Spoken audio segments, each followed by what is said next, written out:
Hi, everybody. How are you guys doing? We tried to go live on my girl Bianca's page, but didn't work out because, well, I don't know why. It wasn't allowed to be like that. So, let me get my girl on here. She's going to be interviewing me about what is wrong with the health industry, why we need to change it. Gotta change it. So, let me invite her. Change it. I would love to hear where you guys are tuning in from. Just say hi when you jump on. I would love to hear any questions that you guys have that you want her to ask me or you want me to answer. But we're going to be talking about what's going horribly wrong in the health and fitness industry, what needs to change, what's real health, what's real wellness, and why this industry is stuffing up. How's everybody doing? Where's my girl?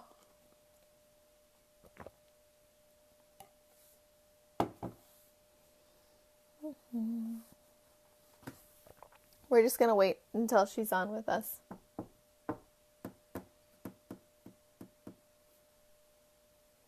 Hi, Greg. Bianca! Added you. It says it's adding. It flashes on my screen, you guys. Connecting. Woo! I've never done this. What's up, girl? Hey, I feel like my camera thing's delayed. I can see like your ear. I know. I was. There we go. Now you're in the middle. Yeah, mine was delayed too. Awesome. It was like I could see your mouth moving, but I couldn't hear you talking.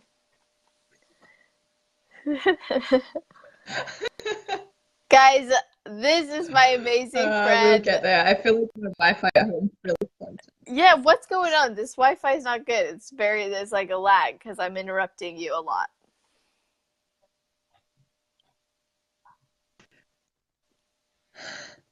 I don't know.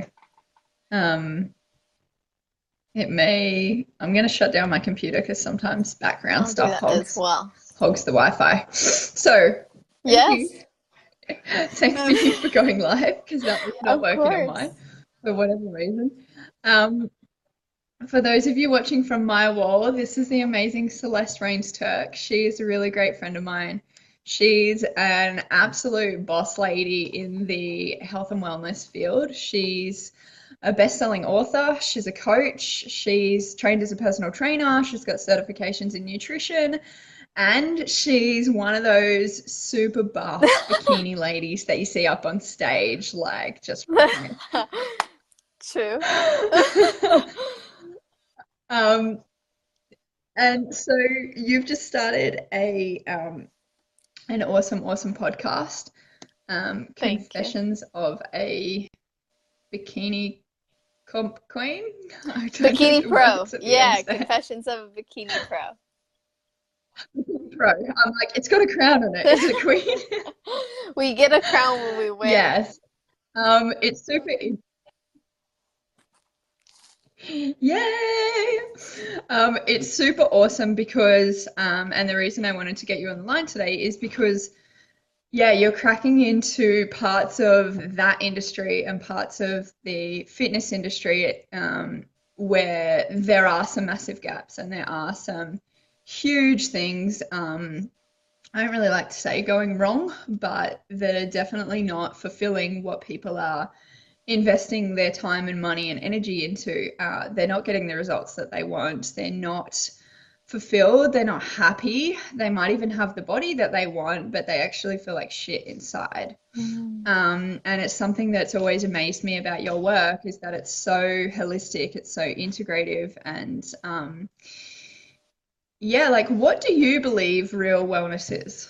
I would love to know. Yeah, for sure. So, wellness itself, just on the things that I've learned, I've been trained in, and education wise, like wellness itself is not what we see on the front of our supplement box or what we see on the TV screen when we're being sold a diet. That's not wellness. What wellness really is this full embodiment of these different dimensions of life. And to be really specific, like there are seven, I guess you could say, defined dimensions of well-being, from spiritual well-being to occupational well-being. I mean, there's so many different dimensions of your life in general, and we don't even have to get into all of them to know that well-being is about having that satisfaction, that fulfillment in every area of your life in a healthy, freeing, empowering way. And to me, like, well-being is unfortunately being sold as a great body or as a diet or as a training program, and in reality that's only half of it. That's really only, not even half, I can't even say it. It's 1/7, right?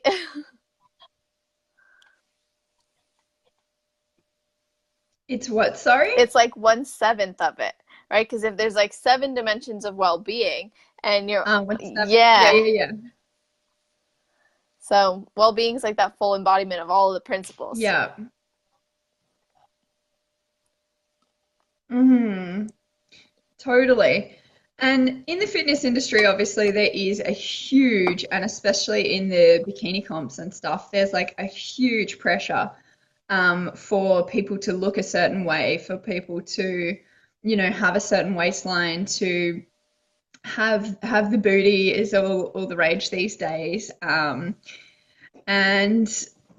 for some people, it's very, very difficult to attain that. Yet that's what the world is reflecting back to them in like, this is what you need to be if you're going to be fit, if you're going to be healthy, if you're going to be hot. Like, what are your thoughts on that? Yes, oh my gosh. So unfortunately, like, we are being taught that in order to be healthy and fit, we have to look like every healthy and fit person that we see, especially like scrolling through Instagram. But that's just not the case. Like, if we were to actually separate ourselves from the society driven factors of health and fitness and actually ask ourselves what's our healthiest version of ourselves look like and feel like and doing on a daily basis, that's where we'll find the true answers. What we don't know is what's actually going on behind the scenes with a lot of these people who are preaching health and fitness. So essentially what's happening is people on Instagram or on any social media, it doesn't even matter, they're showcasing a lifestyle based on their body alone. But what they're not telling you until months later when they've recovered is that they had an eating disorder, that they struggled with their body image, that they were seeing a therapist, that they were actually starving themselves, that they posted pictures from that were taken years ago, and since then they've put on 40 pounds because they hate themselves. So these are things that maybe we don't know. So to compare our health and our fitness to something that is only an image, it doesn't actually make sense, and it doesn't contribute to our health journey. So if we can actually ask ourselves, like, what's the healthiest version of me look like? What does that healthiest version of me feel like? And then what is it that would define that for me, right? For some people, it doesn't mean living a restrictive lifestyle where you're going to the gym hours a day. Like, for me, I have to do that to compete. And yes, I have to achieve a certain aesthetic, and there's an elite level you have to get to. But that's the sport. Any professional sport, any sport in general, you have to do certain things to get to the top. Now, if you just want to live a healthier lifestyle, why would you model someone who's living a life that you don't actually want? Why are you modeling the girl who's so passionate about fitness and health that all she Mm. does is work out all day? So those are things that we compare ourselves to all too easily, but they're not serving our journey and what we're actually looking for. Mm-hmm. Mm-hmm. And it's really interesting timing. Like, we lined this interview up, and last night I actually went to a movie. I'm not sure if you've seen it. I don't even know if you can get your hands on it over there in the States, but it's an Australian lady who, she's a mother of three. She's created a film. It's probably, I don't know, the last time it came on my radar was maybe like a couple of years ago. Um, it's called Embrace, and what she did was she had hated her body after her first two kids. She actually went into a bikini comp, so she did like a whole 15 or 16-week thing where she got her body back and, felt amazing on stage, but then realized that people were, all these other ladies who were like totally ripped, totally toned, were like, oh, I don't like this. I wish I had more of that. I wish I had less of this, and all that kind of stuff, and realizing that these like women who had these amazing bodies were like still very self-confident, not very self-confident, and still had insecurities and those kinds of things. And it's a really amazing movie because she goes like around the world for like 3 months and interviews a lot of different people on body image and self-perception and self-love and that kind of thing. So what she did was she did that bikini comp, and then she had her third Mm. child, and then she really hated her body as well. Um, Oh no, actually, she'd learned to love her body by that point by doing that thing. And then she posted a before and after, but her Mm. before was the bikini comp, and her after was after her third child. And she did like a naked shot, and she posted it on Facebook, and then it just went viral. And she got interviewed, and all this kind of stuff came from it. And that's where she decided, like, it's time to make a documentary on this. So it was really interesting, but some of the stuff she was saying was exactly what you're saying. Like, some of the stuff she discovered was like people have these eating disorders, and there was a lady who was a plus size model, and she was saying how which I don't know how to convert it to the States, like sizes. She's a size 12, which is like the average size of an Australian here anyway. But she was saying how people backstage were doing horrendous stuff like eating cotton balls dipped in Gatorade and stuff like that. And then, Mm. yeah, exactly. The lady who was like, "What? You've seen people do that?" And she's like, "Yeah." And they like faint backstage and all kinds of crazy shit in the modeling industry because it is based around, a 14 to 18-year-old's body a lot of the time, which changes very quickly when you become a woman.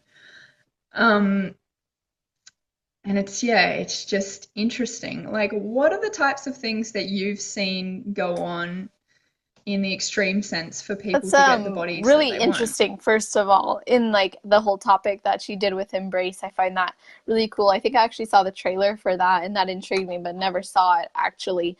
What I think is really important also to mention before I talk about some of the extreme things that I see, just because a certain size is average doesn't mean it's healthy. And that's like something that I think people Mhm. get like confused with a lot is they're like, well, because in America, like average is obese. Like you don't want to be that. Like that's not okay. And I really get tired. Like I see it all the time. Like body positivity. Body positivity is like you're unhealthy. You're treating your body like crap. You're unhealthy, and you're digging your own grave. But it's lasting over time because it's not painful and it's curing your emotions that you haven't dug into. So that's a whole nother thing. But that's kills me because it's like you know, right? I agree. And it's something that I said to my friends afterwards was like, I said to them, there was a point in the movie where they thought, oh, I thought they were going to do something which I'm not okay with. And that's exactly that. Is like, oh, you're really like overweight. Like, that's awesome. Like, celebrate your body.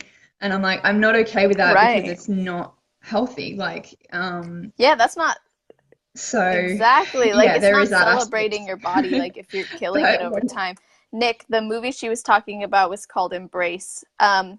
And then okay, so in regards to like the extreme things that I see people do to get the body they want, I've gotten in contact with people who like need coaching, need help, right? This is like a daily thing. People are seeking these results. What happens is they tell me that they're eating way below what they need to. Why? Because they're putting their desired goal weight, this is very common, into an app like MyFitnessPal. And they're saying, I want to lose like 2 pounds a week. What they don't understand is that's not actually healthy for them to start with that type of deficit. So they put themselves in such a caloric deficit that they hit their goal so fast, but it's not sustainable. And I don't mean sustainable in the sense that they're restricted, but I mean sustainable in the sense that like over time their body's going to adjust to that, and now they've created like a new low, and then they have to break that and that. So it's really important to be progressive, and instead of breaking food down, a lot of times what people don't realize is you can eat like 6, 7, 8 meals a day and actually lose more fat and change your body composition than the person who cuts the food out or restricts or blah blah blah. But something else extreme that you see a lot in the fitness industry that gets like sold to you because of the way the body looks, and it could be subconscious, but like for someone like who's educated in it and can spot these things, like they can be more consciously aware of it, which is why, because like when I first started, I didn't know about these things. I just thought that that was normal, but it's totally not. Like having like a massive binge session every weekend is not healthy. Okay. Like it's normal, but it's not healthy. To force yourself to like train on a broken bone, not healthy. Normal for pro athletes, not healthy. So there's a lot of things that are extreme that people do to get to the elite level that are just not healthy. But on the average person, you're killing yourself in the gym, and then what? You go home, you restrict, you restrict, you restrict. You're like, I'm going to throw all the unhealthy foods away. I actually have a client. This is like something that I think a lot of people will benefit from. But I have a client who like was like really afraid to have certain foods in the house, right? And like she has what I call the dieter's identity. And in order to spot the dieter's identity, it's like everything that a dieter would do, right? Like, oh, I have to throw away all that unhealthy food in my house. Like, why? Like, that's a problem. Like, if you can't go out to dinner with people because you're afraid you're going to eat it all, if you can't have it in your house because you're afraid you're going to eat it all, the problem is not that it's there. The problem is much deeper than that. A surface level solution is throwing it all away. A permanent solution is digging deep and figuring out Mm-hmm. what's that relationship with that food actually like. And then being able to expose yourself to that fear and work through it rather than just pretend it's not there. And then you're at a party one day and you get all that food anxiety and you can't breathe because you're like, oh my God, everyone's going to judge me. And then all of a sudden you're like, F it, I'm having a cookie. And then you're splurging, you feel so unhealthy and uncomfortable in your skin later that you get guilty. So it's like, those are the things I see people do all the time. It's like, what if we didn't have to restrict? What if we didn't have to get rid of all these things? What if we could indulge and enjoy these things, but know that 99.9% of our life is a natural inspiration to take care of our bodies by fueling it properly, by moving it in ways that fulfill our goals. So that inspiration comes naturally just through loving yourself more, by acknowledging that your body is your soul's greatest asset. Those are the things that's going to help you to generate that lifestyle. Mm-hmm. Totally. So you mentioned there's like digging into like the relationships that people have with whatever it is, with the food or with the fear or whatever it is. Why do you think Well, that's if we important? don't address that, then the problem will not ever be solved. It will still be a problem. So, if we don't actually go into those wounds and figure it out, like for example, like I'll give like a very I don't know, something you could apply in your life, I guess. Um what is it called? I don't know why. Tangible. So like yeah, realistic, Like, tangible, whatever. So, let's say you're someone who like always turns to comfort foods late at night, right? It's been a long day at work. You're like, oh, I'm watching yeah. TV, kicking back. Like, we gotta have some popcorn, and of course, we're gonna put M&Ms in it. It's like naturally, right? That makes sense. But that's just conditioning. Like, that's been conditioned in us, right? Like, oh, watching a movie, let's get popcorn. Oh, we're chilling on the couch, let's just mindlessly eat. It's like these are things that maybe you developed over time as a child, or potentially connect you back to a time in your life that felt really good. So if you associate like a warm baked cookie with the love Mhm. that your mom or dad or someone in your life gave you, because you always went to grandma's house and baked cookies, guess what? When you're 40 years old and you come home from a long day at work, there's a void that you need love or you need warmth or you need some sort of comfort that you're not getting from work or your other life. And guess what? That cookie, Mhm. that cupcake, that chocolate, that whatever isn't necessarily bad. It's not bad, but overeating all of it is not going to help fulfill your goals to make your body perform at an optimal level. That's where there's a problem. So if we don't address that, you're going to keep seeing that problem occur and occur and occur. And then the fitness industry tells you just cut it out. It's just not going to help.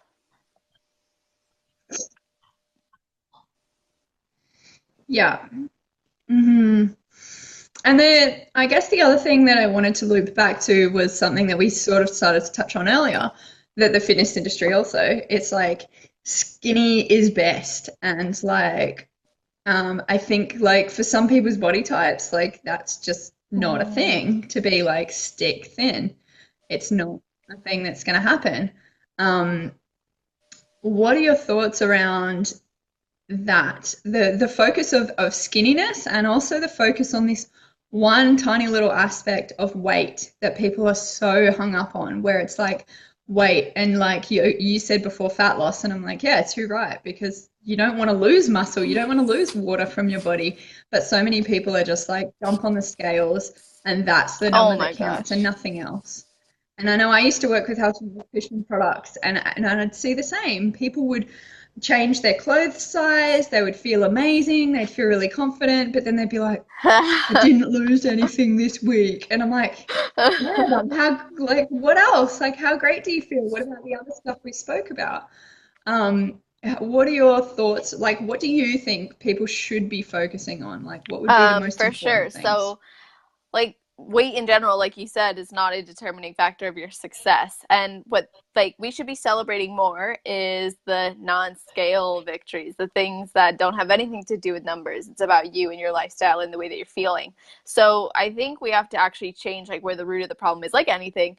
And it's like, okay, well, if we continue to preach and reward weight loss, then we're going to keep seeing this. I see all the time, like, challenges for people who lose the most amount of weight or percentage or whatever. It's like, what if there was a challenge on who came out of this feeling like their life was just fulfilled and changed, and then we followed up with them 2 years from now and they were still doing it? That's what we should be rewarding, but we don't, because it's not quick, it doesn't sell. Mhm. So to touch on the whole like skinny and like ideal body shape, this is really interesting topic to me because when I started fitness, I saw that all the time. I saw it all the time on my feed. It was like an algorithm was like targeting me, like, this is a young female. Let's put this magazine in front of her. Let's do this. And you know what I did? I totally said, I'm taking full responsibility for what I see, for what I consume. So again, those things should be there, or not should, they could be there, and they could be presenting themselves as ideal, but at the end of the day, it's your responsibility to decide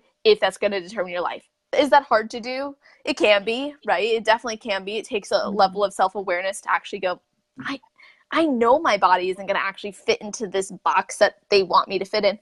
But it's also being very real with yourself, taking an outsider's perspective, right? It's easy to go, I don't look like her, so I'm going to lose, or I'm not successful, or I'm never going to get that hot boyfriend that she's got.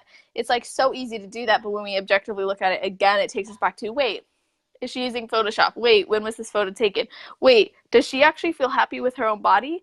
The other day, a girl that I follow, she's a bikini competitor, she posted, I'm not sure if I want to keep doing this because it seems like the body look of the bikini competitors has shifted so much since when bikini first started and was established. Now it's getting more muscular, more cut, more defined, more vascular. Like, there's all these things. She's like, that's not really me. Don't really like it. Like, my legs are super big, blah, blah, blah. So we see it all the time, like, regardless of who you are, where you're at. And the important thing is be realistic. Like, yes, you can want to change your body. Yes, you can want to feel sexy and hot and lean or muscular or, I don't know, whatever. It doesn't matter. But choose what's going to be in front of you to consume. I started looking up fit, healthy bodies, women who were into wellness and really preached healthy, positive lifestyle changing things. And guess what Instagram and Facebook started showing me? Those people. I stopped seeing the side by side photos of Mhm. like skinny fat to like skinnier. I was like, what's going on? Like, I stopped seeing that. The algorithm changed. So it's being realistic, taking that objective perspective and knowing that, like, Mhm. it's your body. Like, you don't have to fit in any box. And what happens? What happens? I'm talking a lot, but like, what happens when I'm like so passionate about this? It's like, It's when you fine. like Go. try to fit this box and you get inside of the box, you realize it's really not that great. Like, it's, if it's not what you actually wanted, it's really not that great. Your body doesn't feel good because it's not how your body was built to function. Your mind doesn't feel good because you realize like your body's not functioning at the highest level. And then your soul feels totally disrespected, not honored, because you are not giving your soul what it needs, which is a body that's actually going to be a vehicle for your soul to be who, or set out to do what they're meant to do. So I think it's very important to like take yourself out of the surface level thing. So easy to get wrapped up in it, I know, because I compete in a sport that you get judged by this. But it's so important to take yourself out and ask yourself, like, what's gonna be best for my soul? What does my soul want and crave? Mm, yeah, that's a super good priority. to what your soul wants. I'm just like, yeah, agreed. Oh, Woo! I said I would wear my shirt, and I I love am, it. but you just That's right. You see building more that? than That's just the a best tank body. top.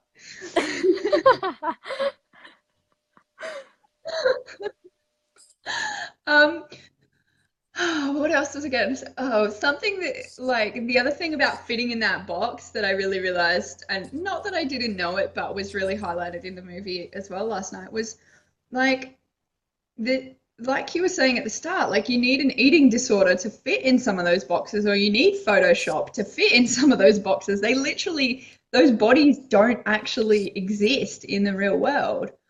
And I know there's a girl that I follow on Instagram. Her name's like Maeve Madden, and I'm pretty sure she's a model.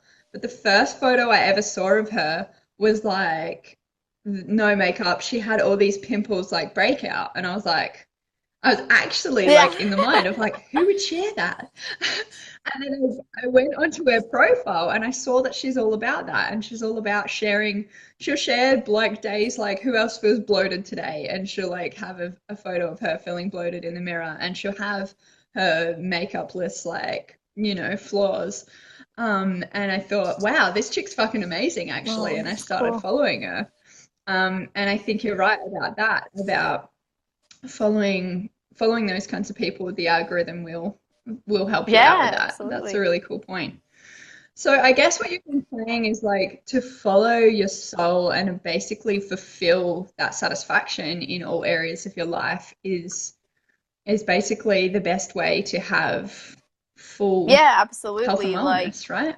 it's really a matter of getting in touch and understanding like what's your definition going to be and being okay with that. Like actually like three principles that I always teach my clients. Listen, honor, love. Listen to your body, honor your body, right? So if your body tells you that it wants certain foods, certain things, certain lifestyles, certain amounts of love or satisfaction, whatever, listen, honor that ask, honor that call from your body, from your soul, and then love by actually doing that, actually acting on those things. So if you look, you get an icky feeling when you're scrolling online and you see something advertised to you that doesn't actually resonate with your soul. You get an icky feeling, but what tells you to go for it, what tells you to fit in that box is the ego consciousness, and that's not where we can function at and still achieve what we want. It's when we are in like soul, or what some people would say like God consciousness, which I don't know. I think it's like being part of the universe, like really connect with your soul, because at the end of the day, it's like that one collective consciousness. I think that if we can embody more of that, drop the ego consciousness, when we see that box, we're just going to acknowledge the box for what it is. It's just a box. And some people might fit in it, but I don't have to. And that's okay. And leave it at that. And like you said, pursue what your soul craves, give your soul what it craves, and that's it. That's the end of the story. Because otherwise, what's the point of life? If you're not actually acting on your soul, giving your soul what it needs, what's the point? At the end, you're gonna wake up every morning and go, who am I living for? Really?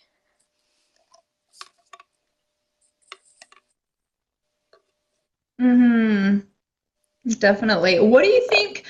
Like, I guess what's coming to me now is like more of the mental health side of things. Like, it's obviously not mentally healthy for you to be like, cut this out and do this and fit in that box and be like her and look at the scales. Like, what kind of results do your clients have, like I on the almost wanted, mental like, side when of you were saying things? that, I felt like this, like, that warm rush that you get from the back of your throat to your eyes, like a tear might fall out because it's seriously like I'm like, what is You're this? like, Yeah, it's so important. I love that you're so conscious and thoughtful. Like, guys, this is why she's such a good friend of mine. She thinks like she's so amazing, and yes, you're awesome. So, mental health is so huge. Like I've had clients who have come to me severely depressed, anxious. Like that's how I started.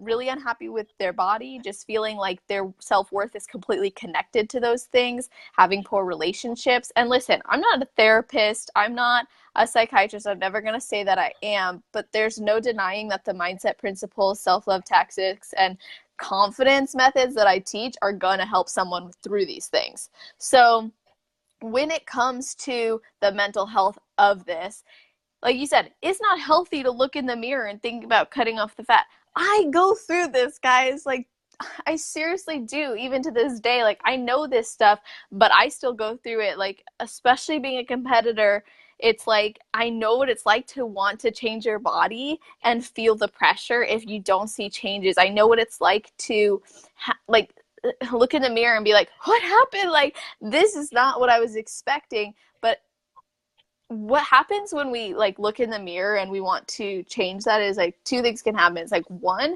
you can do it for the reason being that it's going to improve the quality of life, or two, it's gonna potentially make you feel better, like you're satisfying someone else's perspective. So it's really important to consider like where that's actually coming from. So when you look in the mirror and you want to cut off something, you want to change something, where is it coming from? You're allowed to change it, don't get me wrong, but understand where it's coming from before you commit to making that change, because the likelihood is when you change your body, it's not going to change anything else in your life. Like, changing your body is not a solution to being less depressed. Changing your body is not a solution to relieving your anxiety. It's really not. Again, it goes back to that root of the problem. So some of my clients will feel like, oh my gosh, I have never had this much body awareness in my life. And because of that, I'm happier. I'm functioning at a higher level mentally. I'm showing up at work differently. I'm not afraid to say what's on my mind. My relationship is taking a step up because I'm more confident and I can, put myself out there more, and like things start happening because they feel that, it's like those are some of the results that I see, like very common. I get messages all the time like, oh my gosh, I had no idea I could like understand my body this way. Oh my gosh, I feel amazing. Like, I've never pushed myself to this level. And it's like, Mhm. that's what matters. So there's a lot of mental health wins that come with it, but like understanding and loving yourself is like the biggest one. Mhm.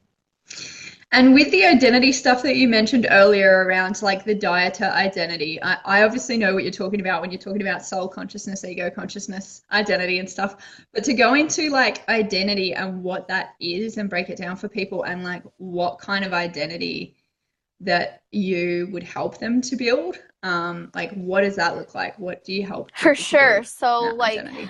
the current identity that usually is like what needs to be shifted is the one that believes that in order to achieve their fitness goals, they have to restrict, they have to diet, they have to work out all the time. They can't live the life they're currently living. So that's kind of like that identity that we want to get away from, is the one that thinks like I have to constrict in order to grow. It's just not the case at all. So the identity we want to shift into is not like a one size fits all, Mhm. because it's, as you know, just like in business and personal development, like when someone wants the identity of, let's say, being a person who earns $1 million a year, that might look different than the next person, because one person might want that money for charity and one person might want it for their family. So the same thing goes when it comes to fitness. It's like, if you Mhm. want to embody, or if you want to achieve the lifestyle that feels good for you, that allows you to be there for your family in years from now, that allows you to feel confident in your skin, that allows you to also feel good, like you look good, like you feel good about the way that you look, and is healthy, not restrictive, not making you feel like you're forcing anything, and move into the space of a loving and freeing and healthy and fulfilling lifestyle, then you have to embody that energy right now. So identity work is really about choosing to step into the version of yourself that you are looking to become, and recognizing that it's okay if it's still, if you're living a busy lifestyle, why are you trying to fit into, again, that box of someone who prioritizes their health and fitness so much they're in the gym for 3 hours? It doesn't make sense. So the identity comes down to, like, again, who do you want to become, and then who do you have to become in order to step into every result that that version of you is achieving. Mhm. Very cool. Very, very cool. And I think it's important because a lot of like what I've realized in my work is that identity piece is huge. And this is what I actually was working with the health and nutrition products. And this is what got me to go into coaching and learn more about the mind and stuff, because I understood that like identity is where it's at. And especially for the long-term results, it's like unless, yeah, you can lose the weight, but then you might bounce back because you revert back to what you used to do, because that's what you've known. So those habits, those thoughts, those beliefs, those people that you hang out with, those things that you do together, like you're saying, like watching movies and eating heaps of popcorn, or ordering pizza, a couple of nights a week because it's easy, or snoozing the alarm instead of getting up and going for a run, or whatever it is. Like if that's you, the you that you know and you identify with, then that's what you're going to go back to after the diet or the weight loss or the cut or whatever it is. Whereas if you shift who you believe and know yourself to be, you can actually create a lifestyle around that. You can actually create lasting change and live as a different person, live as a more happy, confident person, live as someone who honors their body and their soul more, live as that person who has different priorities to what you used to have. And that's, I think, yeah, one of the biggest things that is missing in that space. I mean, I don't work specifically in health and fitness and wellness and nutrition and all that anymore. But yeah, that was one of the biggest things that got me to study coaching, because I was like, I know that I'm getting great results with people, but I know if I understand more about this stuff, then I Yeah, you can bring get up a better really good results with point people. too. Like So those I people think had to it's take awesome in a huge responsibility way. for shifting the identity. And it's not all like sunshine and rainbows, right? Like they say, like there is work that goes into it. So just like you experience with business and personal development and coaching in general, it's like if you actually want something, you have to be willing to change the pieces of your life that aren't getting you there. And while, yes, I believe you should still be able to enjoy and live the life that you desire and that even is currently working for you. However, like you said, if the identity of the person that you're Mhm. seeking to become lives very differently, you have to accept that, or you have to accept that you won't have that identity and choose something that actually makes sense for you. So taking responsibility is a huge thing. Being willing to say goodbye to certain people, being willing to say goodbye to certain habits, being willing to go through that pain of actually getting up and doing what you know needs to get done. Otherwise, the growth will not happen. You will stagnate if you don't make those choices. You will constantly be like, I'm healthy, fit, and passionate and love my life. And yet you won't represent that, because you can say affirmations, you can have all this, you could say like, this is my identity. But if you don't, like you said, if you don't identify with it, nothing's going to happen. It's not going to work. Take responsibility. Mhm. Yeah. Yeah, it is. It's all about that responsibility and that embodiment, like you were saying before. You've got something really cool coming I up on do. the 11th of June. You've got a 21 day challenge that you're taking people through. So, do you want to share a little bit about that for anyone who might be interested? What you're doing, what you're Yeah, I would covering, love to. how it all So, works? talk about taking responsibility. This is a really good opportunity for people who want to achieve a lifestyle that's not restrictive, that's not going to force you to feel like you have to do certain things in order to achieve said result, that's not going to put you in a box. This is about creating a lifestyle that you can actually sustain for years to come. This 21-day program is, to basically break it down, it's going to have 3 workouts a week that are only 20 to 30 minutes, and you can do it from home. Why am I doing this? Because it's a really great way to get people started. It's a really great way to get your body moving. Each of those workouts is going to have 3 different focuses: building, burning, and then a foundation. So we're building muscle, we're burning fat, and we're still keeping our body functioning and mobile. And then another thing that you're going to get is recipe every single day, like a fun, healthy, cool recipe, so that after this, you always have something you can go back to. This isn't about counting macros, tracking calories, restricting yourself. No, this is about figuring out ways that you can enjoy and start to love and crave nutrient dense foods more. And then third, the most important part is that every week we're going to have an intention that's based on inner work, mindset, self-love, principles that are actually going to create an environment within you where your soul naturally desires your body to move, where your soul's naturally encouraging you to eat a certain way. So we're going to actually build a space for you to have that type of natural inspiration coming out of you and coming through you. So none of it's going to feel like force. None of it's going to feel like restriction. It's not going to feel like some program you're just doing for 21 days. By the way, I don't want anybody to even inquire about this if you're not serious about taking it past 21 days for your life, because these principles you're going to learn, the things that you're going to be incorporating, the things we're going to be ingraining are going to help you throughout the rest of your life. So to just think of it as 21 days, like, that's cool. I'd be happy to help you. But at the same time, like, I want to see you succeed beyond this, not only on your own, but in setting new goals and really seeing fitness and health in a different light. So the 21-day program starts on Monday, and I am still taking applicants. Again, it is applicants because I don't want those people who aren't willing to go into the deep stuff to stop putting surface level bandages like on deeper wounds. I really want the people who see that we can build more than just a body. We can address these issues that go further so that we can actually create that sustainable change. We can change what it is that we've been doing for so long. We can step into a new identity and find that freedom, find that health, find that strength, while also building an epic body that we just love and feel good in. So I'm really excited about it. We've got like 8 people in right now, so it's a cool group, and everyone in there is like total badasses, ready to go. Like, everyone's already being supportive and excited. Like, don't want to miss this now. This is like the first time I'm running it, which means that there's an incentive to get in the first round, but you'll only find that out if you ask me about it.